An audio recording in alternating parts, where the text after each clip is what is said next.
Olá, eu sou a Carolina Braga, sou neuropsicóloga e hoje a gente vai começar uma playlist nova aqui no canal. Uma playlist para você que é neuropsicólogo. Muitos neuropsicólogos têm me procurado para tirar dúvidas de como elaborar um relatório, de como dar devolutivo às famílias, e eu resolvi começar então uma nova linha aqui dentro do canal.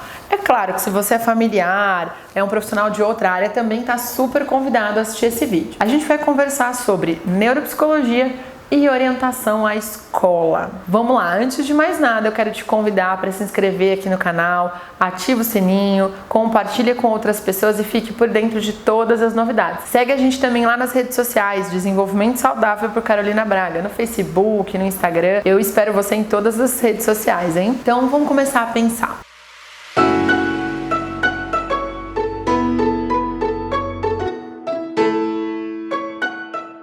Quando eu produzo, faço uma avaliação neuropsicológica e aqui tem um vídeo explicando sobre essa avaliação, se você tiver alguma dúvida. O objetivo é fazer um levantamento das funções cognitivas e do comportamento daquela pessoa para ela poder descobrir o que está acontecendo, seja um diagnóstico, seja fazer um mapeamento das habilidades. Então eu vou medir atenção, memória, inteligência, velocidade de processamento, funções executivas, a parte de comportamento também, às vezes aviso construção, coordenação motora, linguagem, enfim, dependendo da queixa, do motivo dessa avaliação, a gente tem habilidades específicas que a gente vai mapear. Mas o que adianta aquele calhamaço de teste, de relatório? Como isso vai impactar pensando na criança e no adolescente lá na sala de aula? Agora a gente vai pensar então nesse link, como a gente pode fazer. Então tá bom.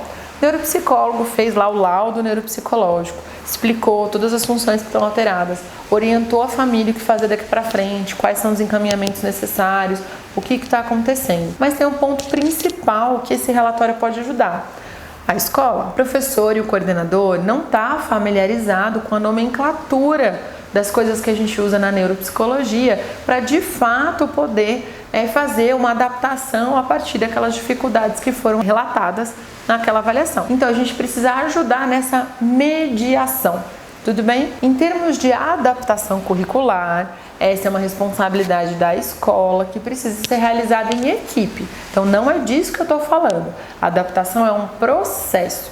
Eu estou dizendo de orientações, sugestões que esse relatório pode dar para aquela escola de como lidar com a criança no dia a dia. Então vamos tentar linkar, vamos pensar nas atividades. Se eu tenho uma criança com atenção prejudicada, eu preciso pensar em como ajudar essa atenção a se estabelecer de uma forma melhor lá na escola. Então, por exemplo, eu vou observar lá na minha avaliação neuropsicológica. A criança tem um perfil e no qual ela demora mais para ativar, mas quando ela ativa a atenção, ela se mantém ao longo do tempo, ou um perfil contrário. Ela ativa rápido, ela responde rápido, mas ela não sustenta essa atenção. Essa é uma observação que um neuropsicólogo consegue fazer a partir dos resultados dos testes. Se eu tenho uma criança que demora para ativar e aí ela ativa e consegue ter um bom desempenho, é uma criança que vai precisar de um tempo maior para a realização das atividades. E essa é uma dica que você pode dar ao professor, que pode colocar no seu relatório, que pode levar lá na escola para dar essa devolutiva. Essa é uma criança que precisa de um tempo maior para realizar as atividades, certo? Como a escola vai organizar isso? Aí a função da escola é estabelecer esse combinado. Se ela vai diminuir as questões da prova ou se ela vai fazer a prova num momento separado para essa criança ou esse adolescente ter um tempo maior. Agora, se eu tenho o perfil oposto, uma criança que ela ativa muito rápido, mas ela não sustenta essa atenção ao longo do tempo. Adianta eu dar um tempo maior? Não. Ela precisa de pequenas ativações constantes. Então ela precisa de pausa entre as atividades. É como se ela precisasse começar sempre e aí ela consegue ativar um pouco mais. Então dê pausas, alterne atividades, combine um sinal de ativação com a criança. Olha, quando eu passar ali e piscar para você, ou quando eu bater na sua mesa delicadamente, é para dar uma ativada, é um combinado. É o oposto de uma criança que demora para ativar. Então a ideia é que a gente vá pegando os resultados neuropsicológicos e linkando com a forma de execução lá na escola. Outro exemplo que é bem legal, quando a gente vai avaliar a memória episódica, que é a memória que está relacionada a situações e não a memória dos conceitos. Quando eu penso em memória episódica, né, ela está muito relacionada à aprendizagem, né, gente? O conceito escolar está ali a todo momento lidando com vários tipos de memória para a gente poder adquirir esse aprendizado. Então, eu fui lá, fiz um teste de memória visual e a criança teve um desempenho muito melhor do que na memória auditivo-verbal, de lembrar aquilo que ela ouviu. Então, o que eu tenho que orientar a escola em relação a isso? Use gráficos, use esquemas, use mapas conceituais, use uma figura que estava na apostila, põe lá na avaliação também, ou vou produzir um texto, use uma figura de disparador para essa criança acessar a informação. Então vamos usar o recurso visual em paralelo. Dica que também pode ser dada para estudo, né? Usar cores diferentes para que essa criança acesse a informação. Por outro lado, eu tenho a questão da memória auditiva. Se eu tenho uma memória auditiva melhor, é uma criança que vai melhor em linguagem. Então ela vai sim se favorecer do resumo, de ouvir a aula mais de uma vez, de videoaulas, de gravar um áudio explicando aquilo e depois ouvir esse áudio com frequência. Então são outras estratégias que a gente vai usar comparando os resultados de memória auditivo-verbal com memória visual, tá? Uma outra coisa bem interessante da gente comparar são as atividades onde a criança tem que definir uma palavra, por exemplo, um conceito. Quando eu dou a pista do conceito, eu dou dicas e ela tem que acessar a informação. Eu estou avaliando se ela tem a informação ou não. Você concorda? Uma coisa é eu dizer para você o que é uma cadeira e outra coisa é eu dizer para você. É uma coisa que a gente usa para sentar. As duas situações a gente está chegando no mesmo conceito, tá? Mas por vias diferentes. Em uma você tem que descrever e me dar o conceito, e na outra eu te dou o conceito para você associar. O que é legal? Às vezes na avaliação neuropsicológica a gente percebe que a criança tem uma facilidade em alguma das duas estratégias. Essa é uma outra observação que você pode fazer e levar para o professor.